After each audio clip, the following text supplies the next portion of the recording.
राजीव त्यागी को जलील करना शुरू करा कि तुमने तिलक क्यों लगा रखा है। हरामखोर खुद तिलक लगा के नहीं आया था, गॉडसे की नाजायज औलाद संबित पात्रा, गोबर पात्रा। राजीव त्यागी क्योंकि एक सभ्य इंसान थे, सिविलाइज इंसान थे, सेंस थी, दिल था उनके पास, उन्हें फील हो रहा था कि संबित पात्रा उन्हें लगातार जलील पे जलील जलील पे जलील करे जा रहा था। और कमाल की बात, आज तक वाले चुप बैठे थे, इन्हें टीआरपी चाहिए थी, इन्हें बीजेपी को प्रमोट करना। ये इंसानियत नहीं बांटते, ये मौत बांटते हैं। संबित पात्रा यही नहीं रुकता, गॉडसे की नाजायज औलाद संबित पात्रा यही नहीं रुका।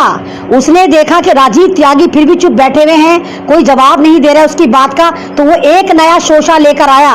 वो अपने खानदान का वंश लेकर आया कि तुम जयचंद हो, तू जयचंद है। आपको मालूम है जयचंद कौन था? हिंदुस्तान के रिकॉर्ड का सबसे बड़ा गद्दार था जयचंद। सन 47 के बाद गॉडसे बना, उससे पहले जयचंद था। जयचंद कौन था? जो पृथ्वीराज चौहान की स्टेट को खा गया था, उनके साम्राज्य को खत्म करवाने में जयचंद का बहुत बड़ा गद्दार था। तो ये गॉडसे की औलादे जयचंद बता रहे थे, यानी नकटे नाक वालों को हंस रहे थे। अबे जयचंद तो तेरे खानदान से है, वो तो गॉडसे था, कलयुगी गॉडसे था, तू नए युग का गॉडसे की औलाद है।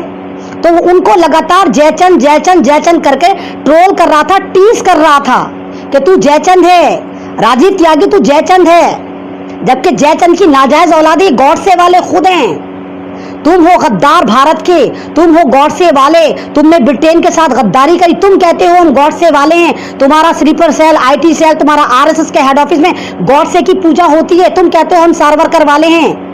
राजीव त्यागी ने नहीं कहा, कांग्रेस ने नहीं कहा, हम भारतीयों ने नहीं कहा हम गॉडसे वाले हैं। हम गॉडसे को आज भी आतंकवादी डिक्लेयर करते हैं, और ये आरएसएस वाले क्या कहते हैं? हम गॉडसे वाले हैं। इन्हीं की वो नागनी तिवारी जिसने दिल्ली दंगे भड़काए थे, कपिल मिश्रा, ये भी कहते हैं मैं गॉडसे वाली हूँ, मैं जान की बहन, मैं गॉडसे वाली हूँ। कहा कहती है मैं सावरकर वाली हूँ। सावरकर आपको पता है कौन था? गॉडसे आपको पता है कौन था? भारत की आजादी के बाद पहला भगवा आतंकवादी माना गया गॉडसे।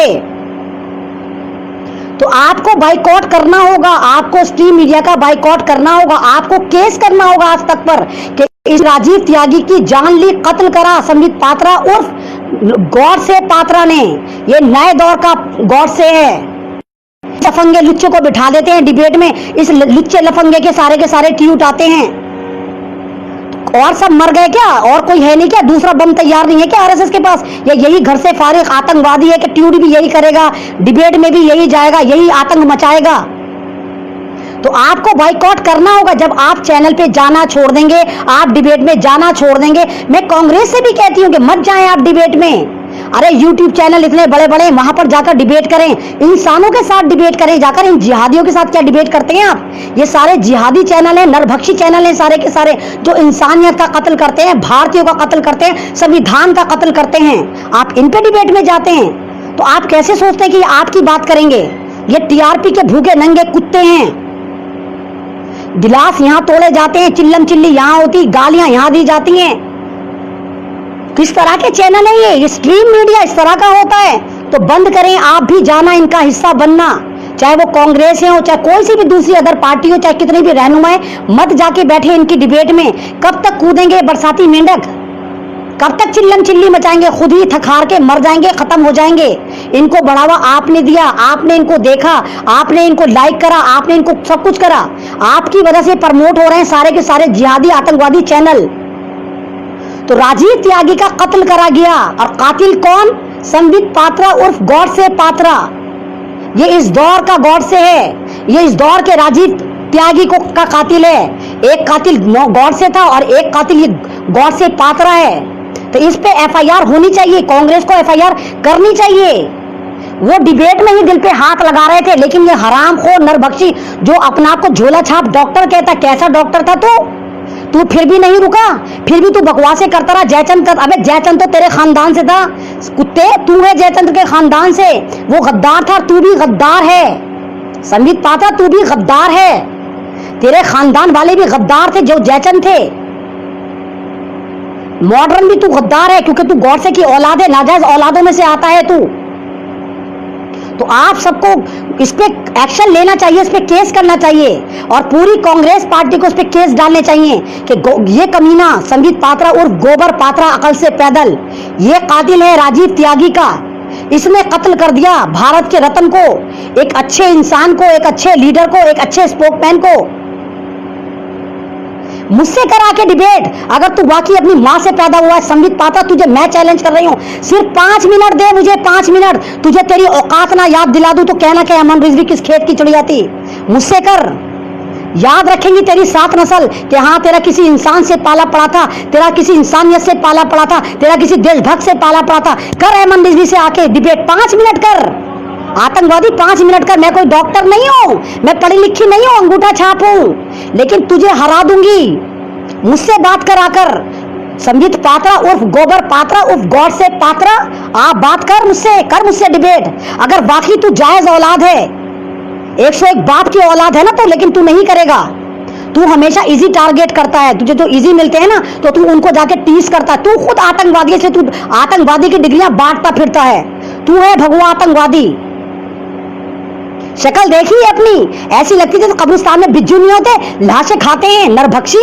ऐसा लगता है तू जैसे शिकार की तलाश में, किसी शरीफ शिकार को तो खून चूसने की तलाश में। और कल तूने शिकार कर दिया, कल तूने कत्ल कर दिया, कल तूने एक राजीव त्यागी का खून चूस लिया, पी लिया तूने खून। और कमाल की बात, तेरे पे अभी तक काल चक्र नहीं घूमा, क्योंकि है ना कि तू कयामत के बोरे समेटेगा। अच्छे इंसानों की ऊपर वालों को जरूरत होती है, तेरे जैसे नरभक्षी को ऊपर वाले को भी जरूरत नहीं है। तू यहीं पे कयामत के बोरे समेटेगा क्योंकि तू आतंकवादी है। हमारा खुदा भी अच्छे लोगों को जल्दी बुलाता है। कहां मर गए वो राजीव त्यागी पे खुश, बीजेपी वाले खुश हो रहे हैं, पात्रा खुश हो रहा है कि चलो अब मैं इसका मुकाबला नहीं कर सकूंगा, क्योंकि छक्के छुड़ाते थे राजीव त्यागी, इसकी नाक में नकेल डाल के रखते थे संबित पात्रा के। तभी ये हरामखोर जयचंद का निकाल के लेकर आया कि जयचंद कहूंगा इनको, गद्दार कहूंगा तो जाहिर सी बात है किसी देशभक्त को गद्दार कहोगे तो उसके लिए डूब मरने का मकाम है। इसीलिए इसने कत्ल कर दिया उनका, ताकि आइंदा डिबेट में ये उनसे मुकाबला ना कर सके। अबे चड्डी चोर पात्रा, मुझसे कर ले मुकाबला, आकर मुकाबला, जहां बुलाएगा जैसे बुलाएगा आएगी अमन रिजवी, आ चल कर मुझसे मुकाबला। सिर्फ 5 मिनट दे मुझे, 20-25 मिनट नहीं चाहिए। 5 मिनट में तेरी 7 पुश्तों को याद दिला दूंगी कि देशभक्ति क्या होती है। तेरी आने वाली नस्लें भाषा की जय करती हुई निकलेंगी और संविधान बचाती निकलेंगी।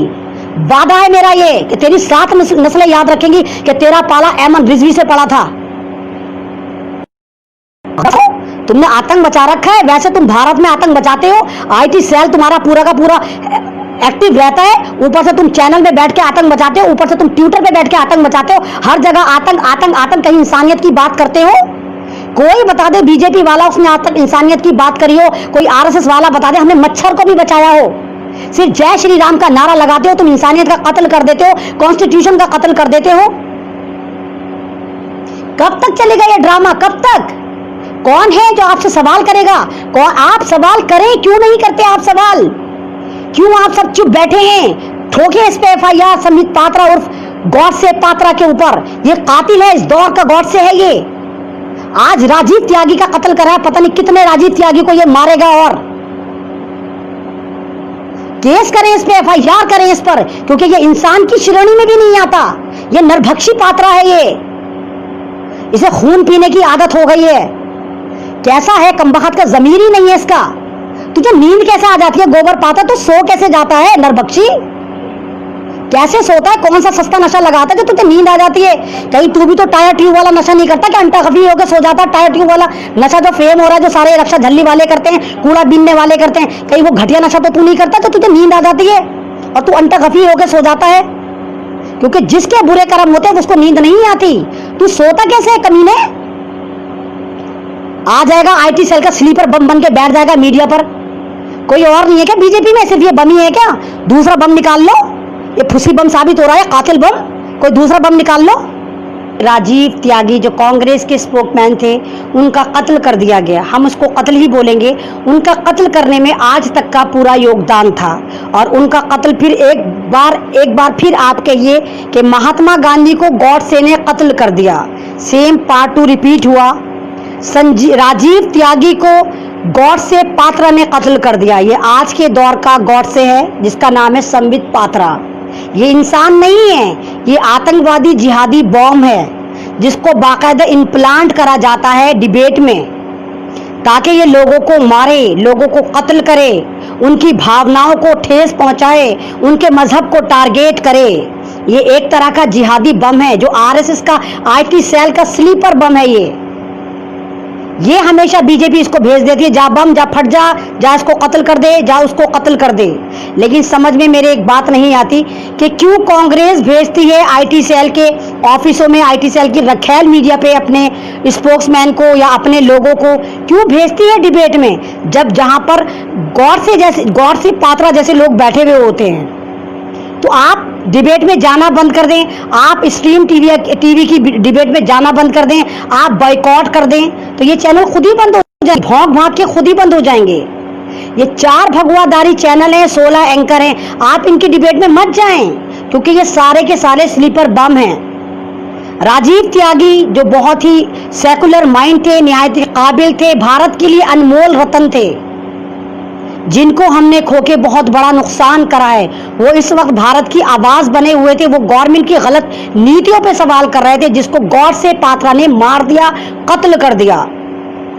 अगर आप वो डिबेट जाकर देखें, उस डिबेट को जाकर सुने, तो राजीव त्यागी कल क्योंकि जन्माष्टमी था इसलिए यहां पर तिलक लगाकर आए थे, और गौर से पात्रा के लेबर पेन होना शुरू हो गया था कि इन्होंने तिलक क्यों लगा रखा है, क्योंकि सारा का सारा तो मजहब इनके पास है, सारे मजहब पे कॉपीराइट इनका है, हिंदुत्व इनका है, श्री राम इनके हैं, श्री कृष्ण इनके हैं, पूरा भारत इनके बाप का है।